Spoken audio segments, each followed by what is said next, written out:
Welcome to another episode of the Sarah Scoop Show. I'm your host, Sarah Ruhlman, here to give you the scoop. Hi everyone, and welcome back to another episode of the Sarah Scoop Show. Today I'm going live with Pastor Cal from Married at First Sight. Hello! Hey! How are you today? I am awesome. How are you? Great. Thank you so much for joining us live on Instagram today. Pastor Cal, let's get started. How did you get involved with Married at First Sight? Oh my gosh, what a story. Oh boy. Okay, this is how it goes. My wife and I have been doing counseling, marriage coaching for probably about 12 years. And we had an online presence. We were doing a lot of counseling and, in person as well as online before COVID. We were still doing online counseling. And so one day we received an email from a casting company that asked us if we would help them find a couple for one of their shows. Now, I won't name the show because I didn't really like the show. But, and I didn't know until after we gave them a couple what the show was all about. But we did find them a couple, and they were, and it happened to be the same production company that produces Married at First Sight.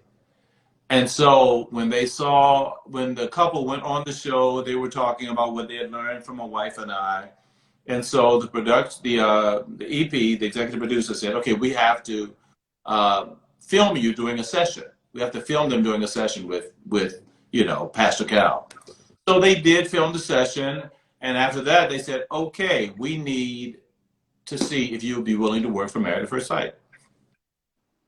And I'm like, okay. So we looked at it, and I found out that Married at First Sight, the one thing that impressed me was that they really actually cared about the couples, because that's what we were doing as a profession. So that was really important to us. So once we found that out, it was like, okay, let's do it. So the rest is history. Yeah, so you work super closely with the couples on the show. How involved are you with the casting process and picking those individuals? Probably a lot more so than our fans would even imagine. It's about a 2 or 3 month process of vetting before we finally choose the couples. Probably about 3 months actually of vetting before we even choose the couples.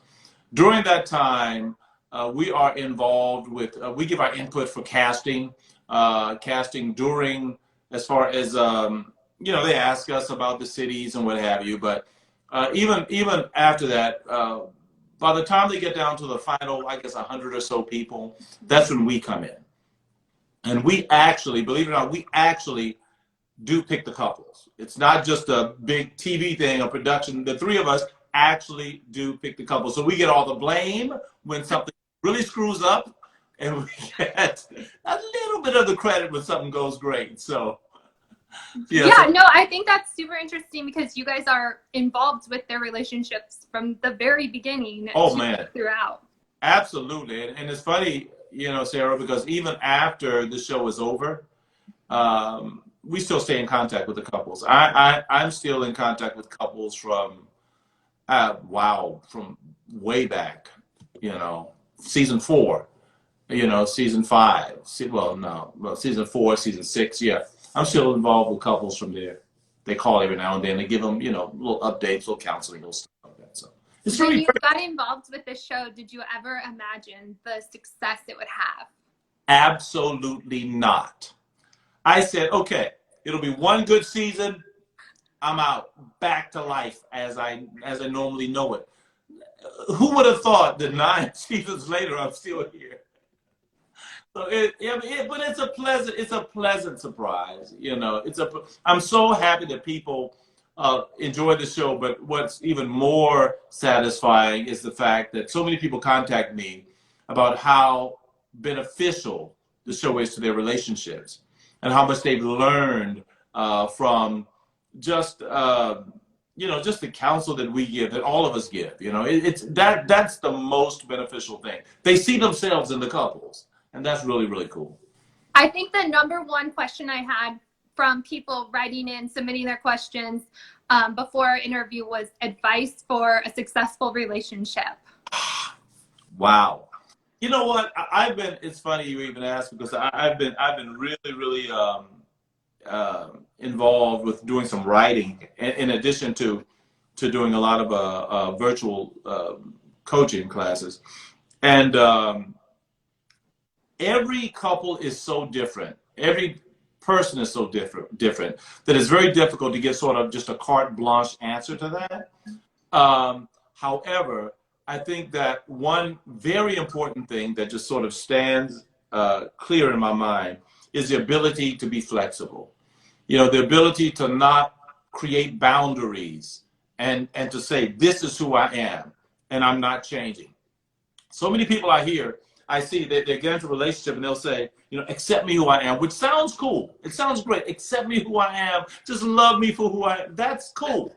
You know, it sounds awesome, but let's just be real. You don't really want the person that you're with to stay the same forever. And so to expect someone to accept you without you ever changing is really unrealistic. So my philosophy is accept me for who I am becoming. Accept me for my evolution. Accept all of me, not just where I am, but where I am going. And that looking at the basics of who you are, your character, your core values, and all that stuff, looking at those basics will give you a good barometer of the person you're going to be in the future. If you're a family person, if you value relationship, you value spending time together, value love and family and closeness. If those are things you value, then those are probably going to be your foundational truths that will take you into the future. People make the mistake because they see little red flags from the beginning and they ignore them. They'll say, "Oh, but she's so nice. You know, they don't like kids, but they're so nice, and I believe that we can overcome that." No, you don't like kids from the beginning. 10 years later, you're probably going to like them less.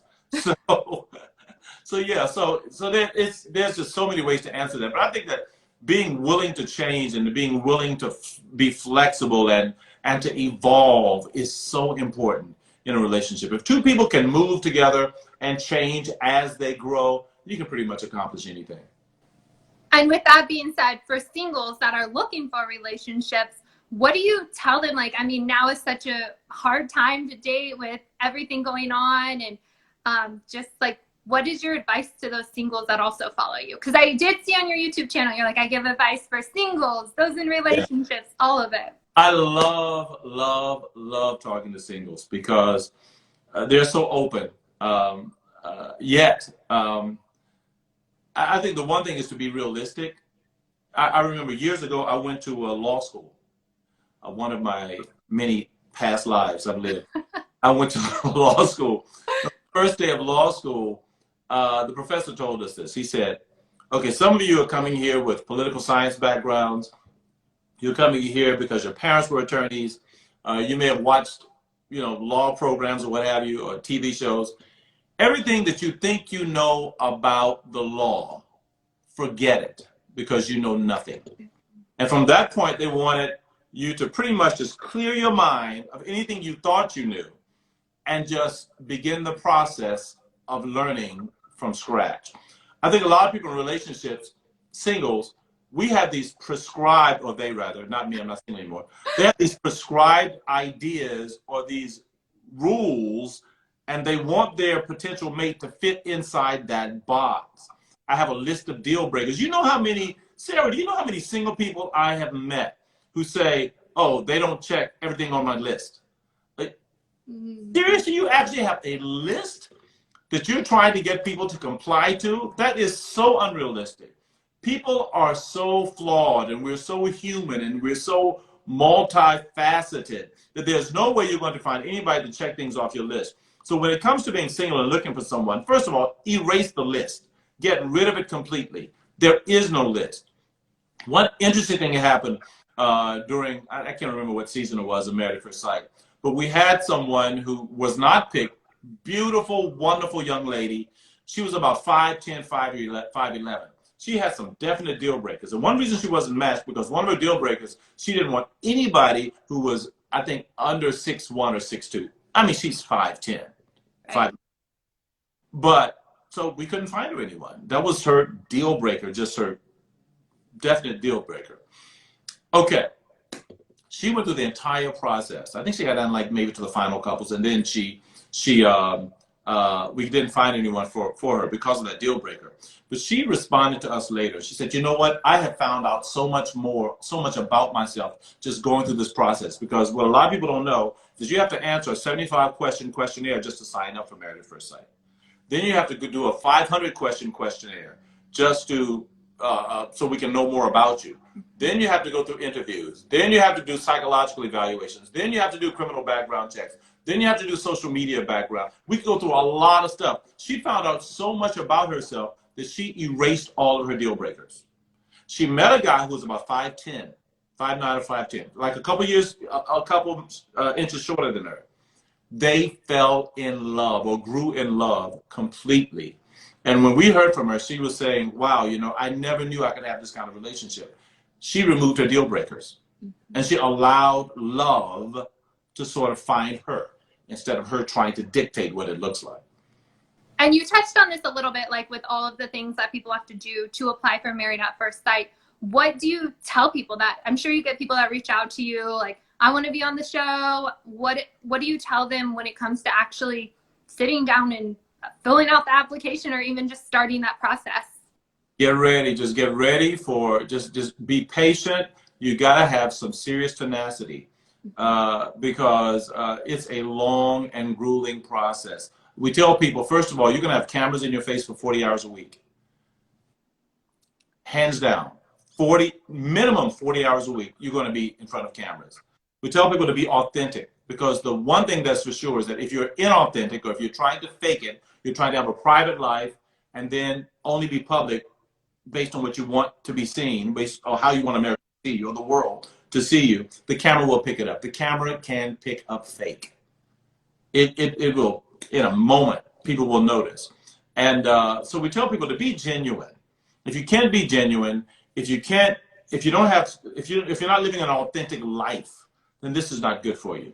If you're completely terrified of being public and being known and being seen, this is just not going to work. It's not. Because it's not just, as you know from if you watch the show, it's not just the show. Once the show is over, people still know who you are. They still follow you. I mean, we may call you back for a follow-up show or something. I mean, it's a lot. People are very invested in the couples. Oh my gosh, yeah.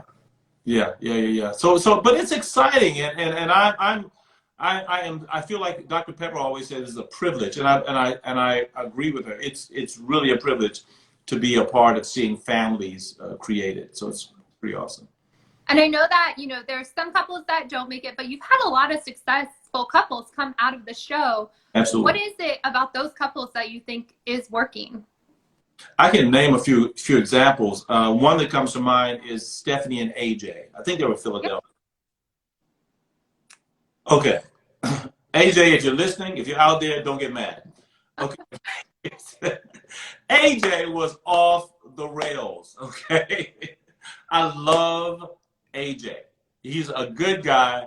He's a good guy, but AJ was so frenetic. He was just out there. And Stephanie had such a calming influence on him. But here's the reason that marriage worked, is because AJ really wanted to be married, and Stephanie really wanted to be married. So those two people, even though they were compatible, they had sort of what we call compatible differences. Because of their desire to be in the relationship, because they both really, really wanted it, it wasn't about a TV show for them. It wasn't about, the fanfare of whatever. It was about finding someone that they could finally have in their life, who could show them that they mattered, who could show them that they were loved, someone that they could rest, a soft place to land. They both really wanted that. That is the success of their relationship, is their desire that sort of superseded everything else. And there are other people like that also. Greg and Deanna. I mean, there were another couple. Deanna made a statement. She said, and this was so impressive to me, she said, whoever walks down that aisle, I'm going to be married to him. Or rather, whoever's standing at the front of that aisle, I'm going to be married to them forever. She said, I'm going to be in a lifelong marriage with whoever it is I'm married to. I said, you never met the guy yet. But her commitment was such that she said, I'm going to make this work. She really wanted to be married. That's what we look for. We look for people who just really, really want this. Because if you want anything bad enough, you will move heaven and earth to get it done. And that's what we're looking for. Right. And I saw you guys, you're casting, there's some posts out there for a new season. And I know a lot of it's by location. Is your opinion that people should be in the same area, or is that more just like your relationship advice? Like distance doesn't work, or people, it's just more for the show because of filming? Yeah, well, I mean, yeah, of course. I mean, distance is tough. Yeah. When we film, of course, we're always going from city to city to city. And we do believe that it's much more beneficial for a couple to be in the same area. Even when we're filming in the same city, we take into account how far people live apart, whether or not it's close enough, you know, they're close enough geographically to be in each other's presence long. You know, we don't want, look, marriage is tough. And what we don't want to do is we don't want to present any obstacles of any kind that could deter these people from having a happy life. So yes, when it comes to relationships, it's so important to be in the same place. It's so important to have that proximity. I don't care how much social media you have. I don't care how much FaceTime or how much IG Live you have. There's nothing like face-to-face contact and being there with your significant other. So we do encourage that, and we hope to achieve that in every city we go into. And I know that some people are commenting as we're talking, but someone just asked, Pastor Cal, do you do matchmaking outside of the show? You know what? It's something that Wendy and I are starting to do. It's always been something that I've wanted to do, matchmaking outside the show. I have to be a little careful because we do matchmaking in the show, so you know we don't want any conflict of interest. But it is going to be a part of what we do.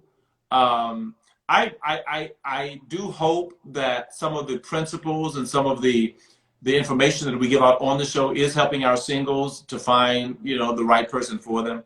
But yeah, that's something that might be in the works going forward. Yeah, and you guys have a lot of things going on. So if you want to share a little bit about like you're on the show, you do your counseling, and got books coming out. Like I have a whole bunch of happening. Yeah, well, with this Married at First Sight, also there's going to be a book coming out next year. It's called Marriage Ain't for Punks, and so please be on the lookout for that. It's a relationship book. It's about don't let the title deceive you. It's about marriage, but it's about relationships, and I'm so excited about it. It's going to be awesome. Also, we have some other shows in the works. There's a show coming up that we'll be filming. I think we've already announced it. It's called Unmatchables.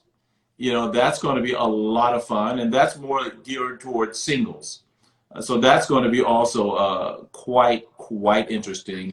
It's not as heavy as Married at First Sight. There are no marriages, but it's about getting people ready for the dating world. And I think that's going to be so much fun. I'm really looking forward to that. And with Married at First Sight, I know you said you're part of like matching the couples, and then we see you make appearances on the show and you check in. How like much of your time is spent, like how much do you get to see the couples versus whenever you actually see the show air? Like how prepared are you for what you see? Oh, what I love about the show is that the producers, the APs, the camera people, everybody, all the way down to the PAs, they're all our eyes and ears. And so we get pretty frequent reports of what's going on with the couples when they're on their honeymoons. Of course, we're not there. I wish I were, but I could use a vacation. But, yeah, they're kicking you out of the fun part, I think. I know, right? But when they're on their honeymoons, when they're back home, you know, anything that's happening when we are not there, we get reports. We get constant emails about them. We get, and we tell our producers if there are any problems or any issues that arise that need immediate attention. Dr. Pepper, Dr. Viviana, and I, we really want to know about it so we can attend to those issues, you know, as quickly as possible. Our goal is to make happy families, happy marriages. Unfortunately, a lot of people believe that, you know, well, no, they're just doing that for the drama, or they're just put these. No, we look. Marriage has enough drama, enough suspense, enough comedy. You name it, horror. You know, marriage has all these things in it on its own. We don't have to create anything. All we have to do is just start the cameras and let it go, and you'd be surprised at what unfolds. But so we don't create drama. We literally don't. So everything you see is actually happening.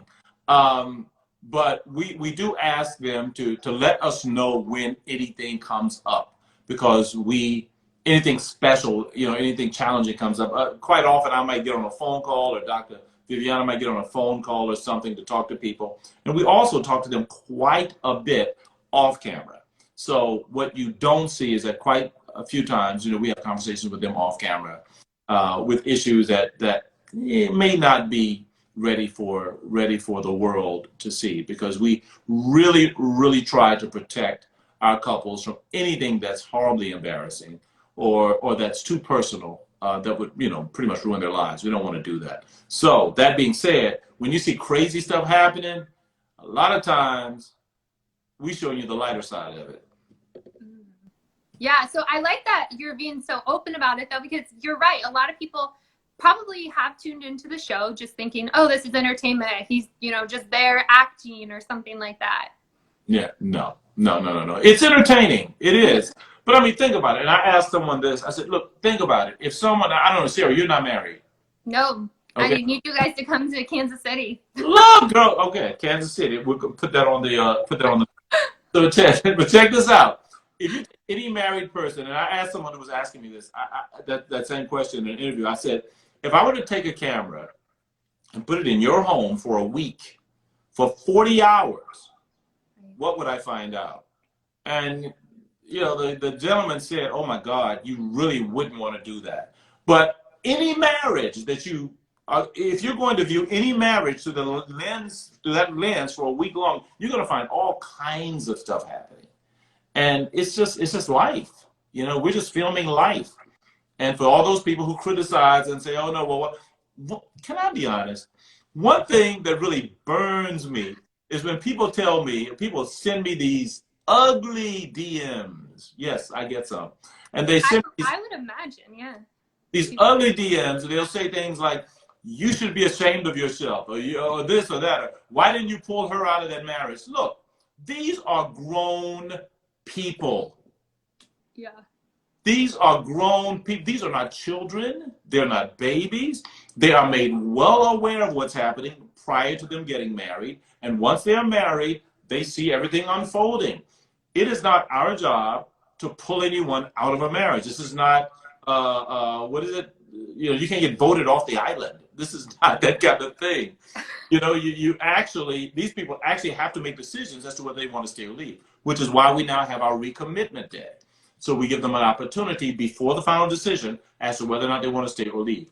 But no, I'm not, even in my private practice, I don't tell people when to leave, you know, unless they're in mortal danger. Otherwise, it's your decision, because I don't have to live with the consequences you do. Yeah, and whenever it comes to the show, are there sometimes couples that you're just like, I put you together for a reason? And because we see, you know, sometimes it's like, oh, I really thought they were going to work out, and at the end they decide not to be together. How does your team, like you and the other, you know, coaches or whatever you want to call yourselves on the show, kind of take that into account? Do you guys just let it go there, or are you like, rethink this? Yeah, oh yeah, we say that quite often. I mean, we tell them on camera, off camera, we say, look, do you really want to end this? I mean, you have, I'm thinking of a couple now that I wish that they had tried to work it out, but she wanted to, he didn't. And I was just, my mind was blown because I think that he had more to gain than she did, but she was willing to make the relationship work. Um, but a lot of times when people decide, that, well, we're not going to do it, we're not going to do it, I tend to question their tenacity. I think everybody thinks they're ready for marriage until they are, and then they realize, oh my God, this is more than I ever thought, but it's too late when you have, a couple million people looking at you every week, Yeah. to weasel out of it, but, you know. And what about you and your wife? So I follow you guys on social media. It looks like you have so much fun, and I feel like it's all real and authentic. Like, what do you think is, I know you gave some advice and earlier, like all relationships are different, but I'm just curious, like, what's it like for you guys when you're giving advice out, but then just, living your own relationship too? Yeah, that's so funny you asked that question because my wife said something about that this morning. She said that, look, we are a very normal couple. We are not the people who are always happy and always, it's not all Skittles and rainbows and bunny rabbits. It just isn't. And but it is most of the time it is Skittles and rainbows. But we do have our downtime. We do have our arguments. We argue. We disagree.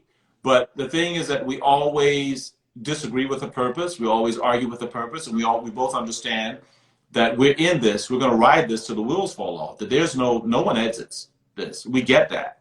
And so every time there is a disagreement, we both have in mind, okay, what is the resolution here? What is the resolution? But we have a lot of fun, and it's intentional fun where we take time to come away. My wife is absolutely amazing with this. She's constantly trying to get me to de-stress and and to relax, and to not take things so seriously. So she is a lot of times, she's my soft place to land. And so yeah, so I do believe that a lot of what I learned, even though I've had formal education, uh, graduate studies, etc. But I think a lot of what I've learned about relationships had been experiential. And my wife's been an incredible, incredible blessing in helping me to discover that. Yeah, like one thing particular, because I know social media can cause a lot of issues for relationships and things like that. But I was watching on your Instagram, she like filmed you when someone delivered something and you're on the phone, and I just thought it was just so fun. Like, I know. Then I find out that she did that. I'm like, babe, come on, what is that? I'm in shorts here, I'm looking like I'm going to. But like I think I like that. Like she supports him. She's like proud people recognize him. Like Yeah, I think that's yeah, awesome. yeah. She's my she's my biggest supporter, and I definitely am hers as well. Yeah. So for Married at First Sight, I know like I could probably talk to you forever, and I feel like everyone is loving your advice. So I just want to know, like, what's been your favorite thing about being involved with Married at First Sight? Oh wow! When the aha moments, when people finally realize that they belong together, when people finally realize that they were matched for a reason, and it's almost like you see this transition happening with them mentally and emotionally. It's like a transition where they start saying, oh wow, oh wow, oh wait a minute, this is good. Oh God, this is great. You see that happening now, even in the current season, people are starting to settle in and they're saying, oh, you know what, this is a good thing. I'm not giving any spoilers, but people start to settle in, start thinking, wow, this is good. But in times past, in past relationships with Jeffy and Shawnice, we all know that they had a very rocky start, but at some point, and look, let me just say this. People talk about my criticisms. I got a mountain of criticisms because I was trying to get them to stay together. It was because I knew that if they could make it past this hump, that they would be awesome. And with all credit to them, they did. And they are like beautiful now. They're just a beautiful family. Of course, they had a baby a little earlier than we had expected, but they are a beautiful family now. And I love to see that. And we have all these babies now that are just popping up all over the place. I mean, Jamie just had her second baby. Ashley is expecting again. I mean, and Bobby and Danielle, and it's like crazy, you know. I just don't want, you know, people to I want them to slow down though. I don't have a baby too quick. You know, take some time, enjoy your marriage, especially this season. What do you hope? Like, I know that there's been babies. Is there successful marriages? Is there anything that you're still looking for to come from Married at First Sight, or any like thing that you want to see in future seasons?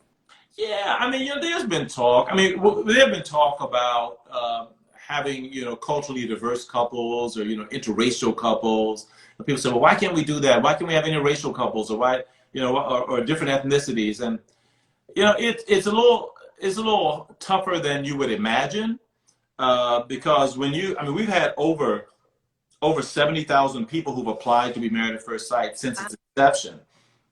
And of those people, by the time we get down to our final, you know, decision making, and older people as well, down to final decision making, it's interesting because it's not just trying to match two people because they are of different ethnicities or different races.